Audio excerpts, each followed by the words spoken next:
De Infinite Way, Joel S. Goldsmith. Het tweede gedeelte van de klas die Joel op 12 augustus 1958 in Holland gaf. And he receives these impartations. Now God isn't telling him about human error. God is imparting to him spiritual principles like resist not, so forth. But he interprets them in accord with the need of the moment and gives them to us for instruction. In other words, it is a spiritual truth that has been stepped down to human apprehension. It is probably like physics. You take all of these laws that we have, electricity, electronics, nuclear. Basically, they existed as laws. And they're laws of God. But God didn't make nuclear fission to destroy cities or innocent people. So there we have spiritual laws grasped by humans and misused. That's what caused Albert Einstein's death.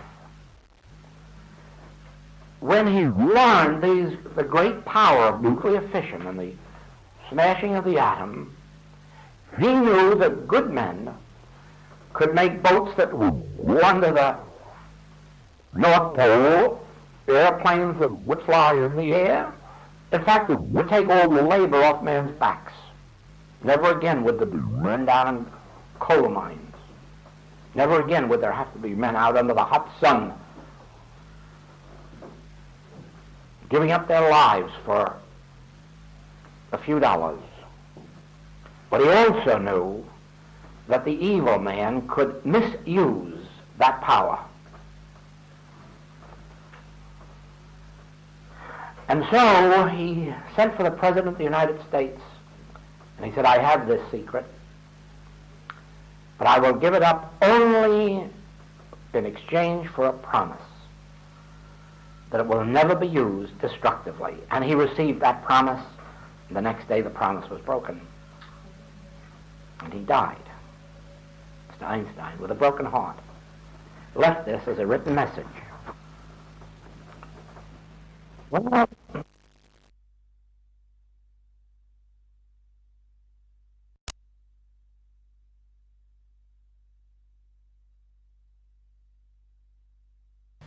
and she learned and practiced and proved that a mind imbued with truth could destroy sin, disease, and death. There was nothing of a spiritual nature. Here was a human body filled with sin, disease, or death, and a mind, her mind, or yours or mine, imbued with truth, could remove that. And on that basis, she healed and did beautifully. But then one day, she woke up to a very sad fact. Some of her students had discovered that the same mind, turning the truth upside down, could do evil with it. And they were. And so she wrote a chapter called Demonology for her early book, in which she told the story of some of her students who were using the power of mind destructively. They were using it not only to make people sick so that they would come and get more treatments, they were using it to make them bring more money to them too, and for other purposes. And so she wrote a chapter warning about it.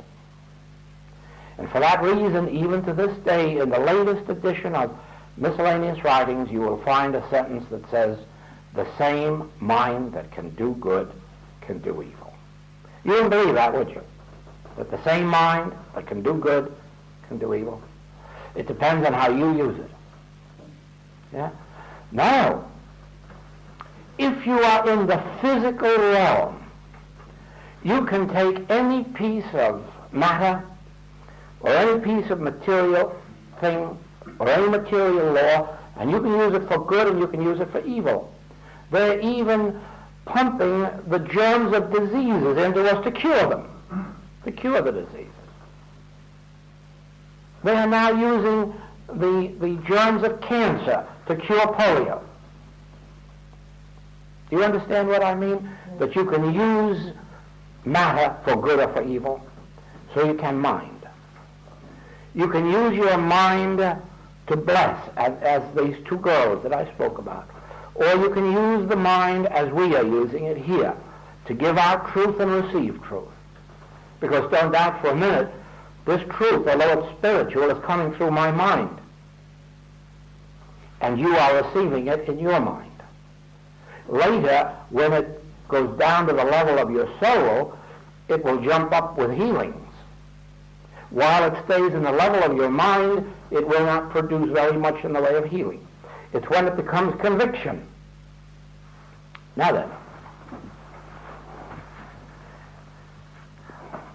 when we receive then an inspiration, as far as God is concerned, it's pure and good and holy.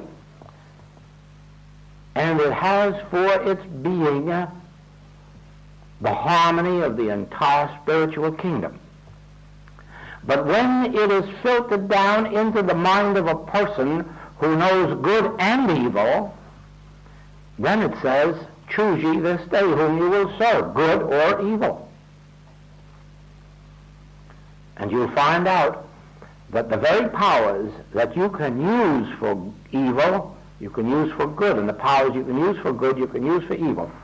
Now that exists only until you come to the place that I'm telling you about in the infinite way, where you consciously give up the powers of good and evil, where you agree there are no powers except God. Then you don't use truth, because if you did, you could use it to suit your sense of good and evil.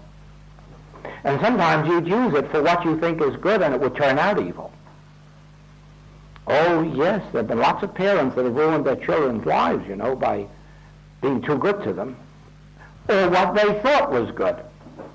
There again, their concept of good. Now,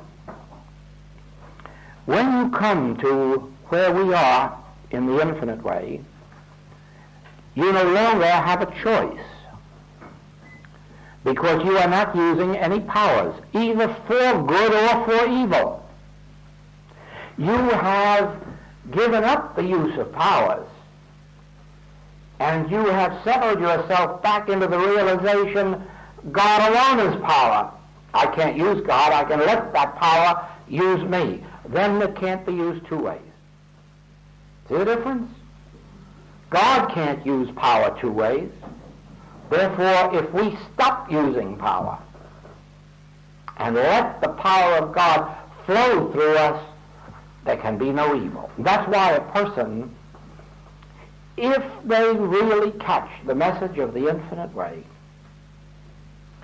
there cannot be sin, there cannot be disease, there cannot be selfishness, there cannot be hate, envy, jealousy, malice. Those things cannot exist in them because they've given up that self. And they're letting the God self express itself. It isn't as if they were expressing God. Oh no. Then again you'd have your choice. Shall I express God or shall I express devil? No. You are not expressing God. You are letting God express itself in you and through you and as you. You see that? That's where we are. When we sit down to give a treatment, we don't give you a treatment. We don't even ask the name of the patient. We don't even ask the disease that the patient thinks he's got. We aren't interested in symptoms or diagnosis. We aren't even interested in whether it's a man or a woman or a child or a person 9 years of age or 99. That doesn't enter into our work at all. Our work, when you ask for help, is to sit down and be still and let the Spirit of God flow. That's all. That's all. Let it flow. Because it is the all-knowing mind that knows where and how to flow and what to do. Because it is divine love, it does reach those who have reached out for it. You might wonder, how is it then that it reaches you? It reaches you because you made the contact. If you wrote to me, or if you spoke to me, or telegraphed, or cabled, or telephoned, or even if you sat in your room and just said, well, Joel, here I am, you have made contact.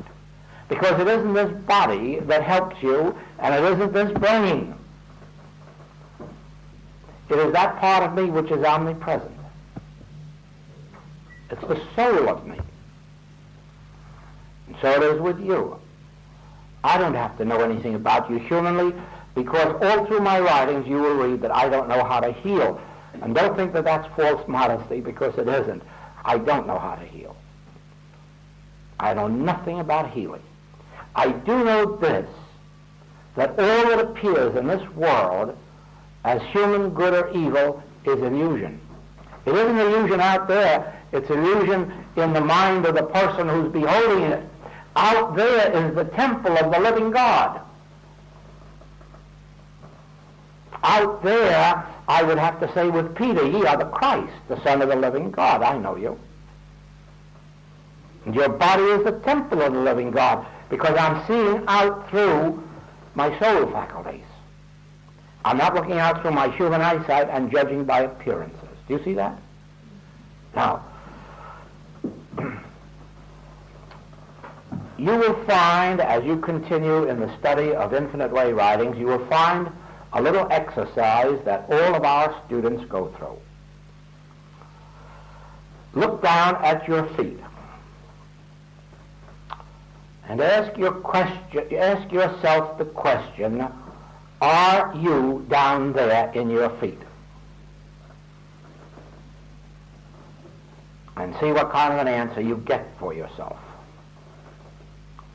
And then go on up to your knees and ask yourself again, am I down there?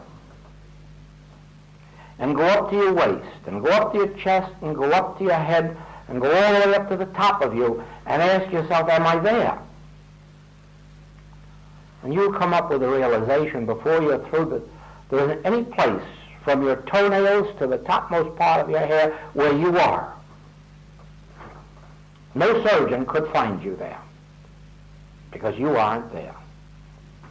And the minute you realize that, you begin to see the secret of your true identity. Because you have thought, when you looked in the mirror, that you were seeing you. And now you'll know that you never have seen you in a mirror, because you aren't there. You've seen your body. But that's different than you. See that? That's different than you. And as you travel up and down your body several times, you really finally come to the awareness, I'm really not here. I'm really not here. There's no such thing as a me inside this frame. And then you'll know why it is that absent treatment is successful. Because there is no absent treatment. Wherever you are, I am. And wherever I am, you are. Because none of us is confined in a body. None of us is confined in a country called Holland or the United States. No. None of us is confined in the earth or in the air. I fill all space, and so do you. There's only one eye. There are 50 eyes in this room. There's only one eye, and I am that one. When you reach out for help, I am that one. When I respond, I am that one. For that one isn't a man named Joel, that one is God. God is your true identity, and God is my true identity. And when you reach out to me, you reach out to God, But who do you think it is reaching out? God. That's oneness. One God. Thou shalt have only one God. And that one closer to you than breathing and nearer than hands and feet. So when you reach out to a practitioner for help, are you reaching out further than your own heart or breathing? No. No, not that you're inside here. That's only the idea of closeness, oneness. Closer to you than breathing, nearer than hands and feet am I. So when you reach out, you're reaching out to the infinity of your own being, appearing as Joel today, but somebody else will be reaching out to you tomorrow. When you have recognized your true identity, when you have stopped believing that you inhabit a carcass, a body. Do you see that? And when you realize that you are nowhere between the toenail and the topmost hair of the head, then you'll say, where am I? And then you'll say, I? Oh, I. What did Moses find? I am that I am. I am. And from a shepherd boy, he becomes a leader. Jesus found the same thing, and from a carpenter, he became a savior. What was the difference between Jesus and all the other Hebrews at the temple in Jerusalem? He's the only one who discovered who I am. And that's why he could say to his disciples, whom do ye say that I am? And it took a Peter to finally realize, oh, have we been so long with you and have not realized? Thou art the Christ. Sure, and he was trying to make them awaken to see who they were.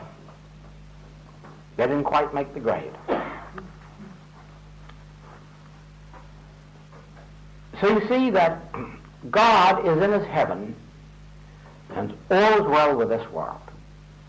But if you and I are not partaking of that wellness, then the secret is, ye must know the truth, and the truth will make you free. And the very first truth you have to know is there are not two powers. That's the whole world belief. Two powers. But the spiritual truth is, what did hinder you? Pick up your bed and walk. What power is the holding you down there? None. So come on, get up. But that man was suffering from a belief that disease is power. And so his belief kept him there, not the disease. And it wasn't his belief, it's a universal. And so with us, it is never your, don't ever malpractice anybody by saying that you are evil, or you are holding wrong thoughts, or you aren't loving enough, or you aren't just. Don't ever do that. You will make your patient twice as sick as they were before. Release everybody from condemnation and say there is no sin in you at all. I do not hold you in bondage, and I do not judge you or condemn you. I find no fault in you. You are perfect. Then what are we dealing with? A universal belief which you're accepting. Now give it up. Do you see that?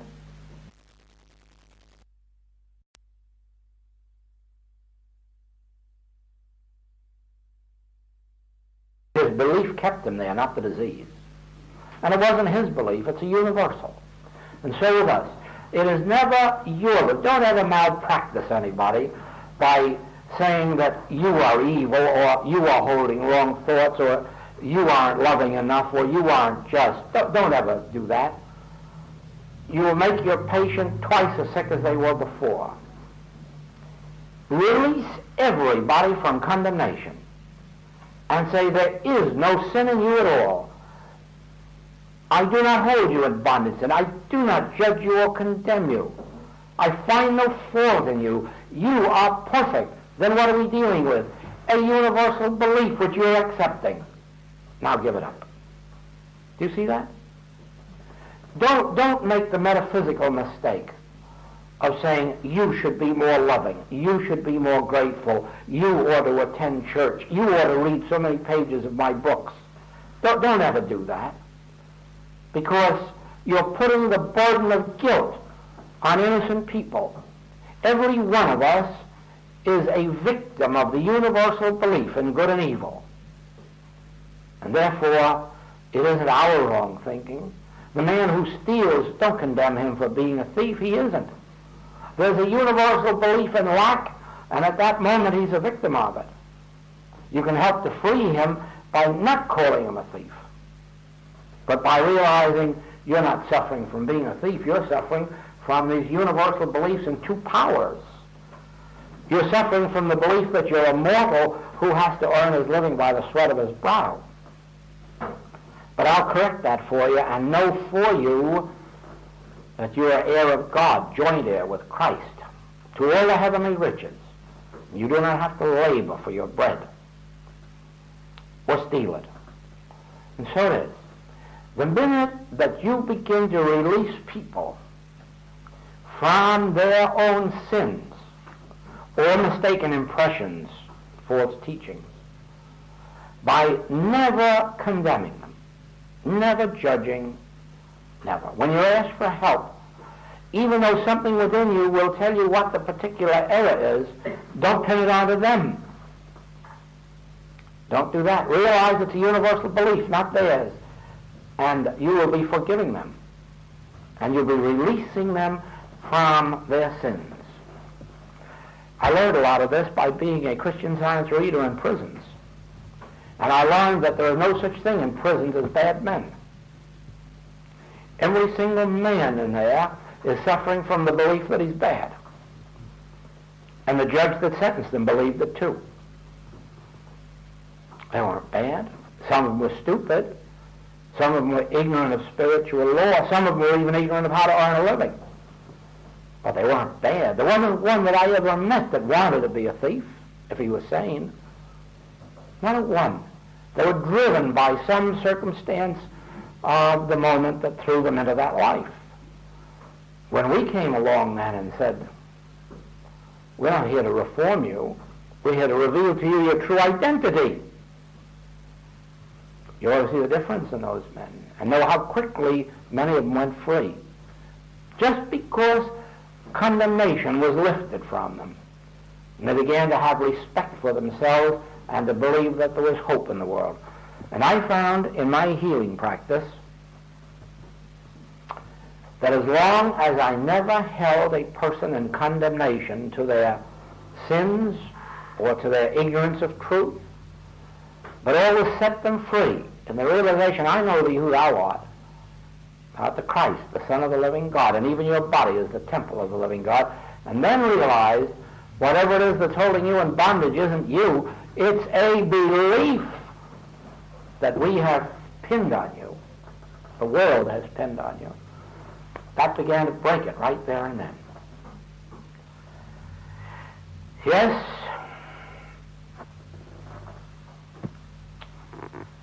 the principles of the infinite way are not difficult. They are revolutionary, but they're not difficult. But they are difficult to put into practice because they contradict what we have heretofore known. Heretofore we've dealt with two powers. And now we've got to be able to learn to laugh at all negative powers and say, you fooled me enough generations. I really believed there were powers of lack or limitation. There were powers of sin or powers of disease. And now I know that there can't be a God and some other kind of a power. And as you do, you find yourself released from believing in two powers, and when you no longer believe in them, it's like no longer believing in ghosts. You don't see any anymore. As long as you believe in ghosts, there'll always be one turning up wherever you are. But the minute you see that there can't be ghosts, ghosts seem to leave your ken. So it is with this. In proportion as we can bring ourselves alive in the realization of God, thou shalt love the Lord thy God with all thy soul, with all thy heart, with all thy mind, with all thy being. How can you do all that and fear something else? That's not loving God. That's not even believing in a God of one power. Take these principles. You'll find many of them in the writings of the Infinite Way. They're always referred to as the correct letter of truth. Work with that correct letter of truth until it becomes a spirit of truth in you, the consciousness of truth, like this very one of I. Don't hesitate day after day to sit down for a few minutes and just examine your body and see if you really can find yourself inside of it. And one of these days it'll dawn on you, of course I'm not in there. Of course I'm not in there. Where could I be? And then you'll begin to realize you are as omnipresent as God is. And then you'll know why the place whereon thou standest is holy ground. Because God is there. And it's the same way if your thought rests in Australia, that's where God is. Because you aren't outside of God. Well, you will have a good bit of reading to do in my writings to get acquainted with all of these principles. And as I've said, there are now many, many, many of my class tapes here in The Hague. And those of you who really want it can avail yourself of them and hear them. And whatever help any of us can be in this work, we're glad to do it. As you all know by now, Mrs. Van Aikman Bassett here is sort of a guiding light around this place, and was the one through whom I first came to Holland in this work. And all the work that I've given has been under her leadership, if you want to call it that, or direction, and always here in her home or a couple of times in a public hall. But with what we witness here this time, I do not hesitate in saying that by the next time I come, there'll have to be a larger place.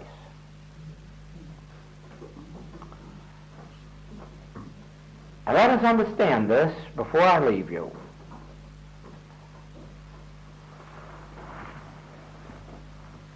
I've said it before, I'm just repeating it. There is no infinite way organization.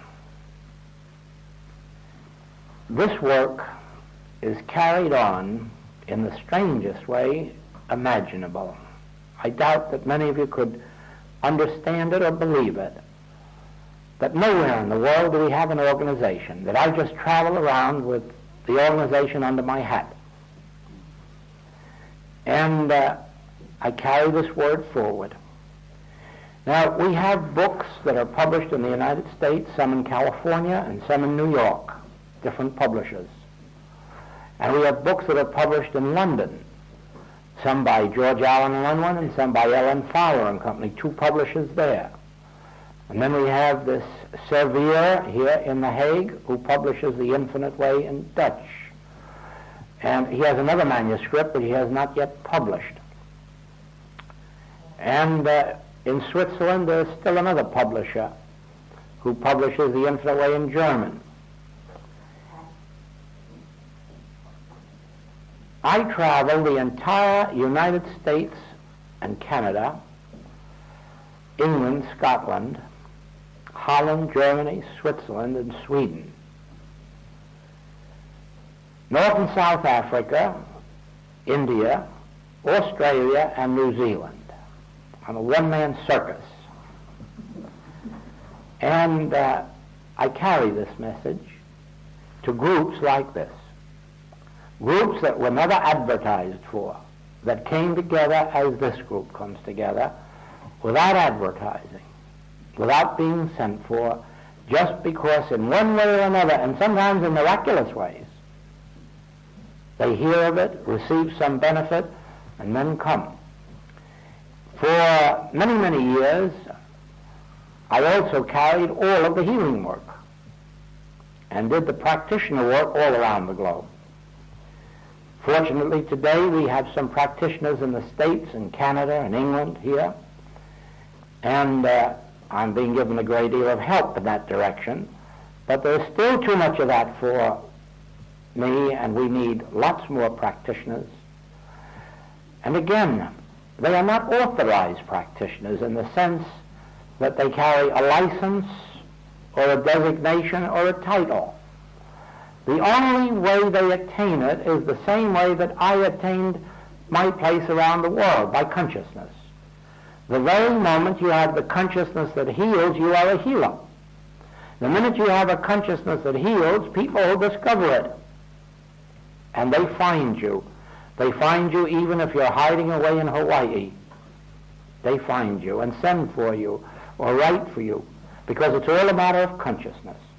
Nobody can make you a practitioner or a teacher. Only you can do that yourself.